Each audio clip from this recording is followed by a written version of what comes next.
Indotenda zvandakaitigwana tenzi Michael. Ini ndotenda zvandakaitigwana tenzi Michael.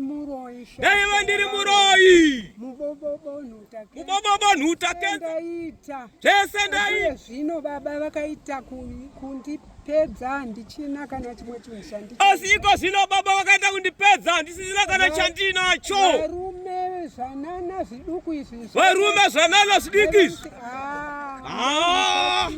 Ndakutonzwa tsitsi. Kana ndichivatarira vedu wendo hwatsitsi ndoshaya kuti ndovaitirei. Baba vandoshaya kuti ndovaitirei. Ndovatenda sei. Handina hangu zvandingaita. Vanondibatsira. Vana vangu chero ndisipo kuti ndifunge zvakawanda. Handifungi ndongoti Michael. Ndinongoti Michael. Ndakauya panapa ndine 4 years ndichitambura nekushandiswa nezvikwambo. Ndakauya panapa ndine 4 years ndichishandiswa nezvikwambo. Zvikwambo izvi zvakanga zvichindirwadzisa nokuti zvanga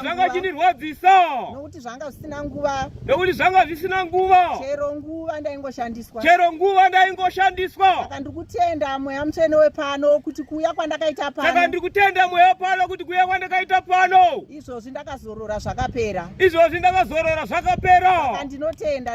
Saka ndinotenda naizvozvo.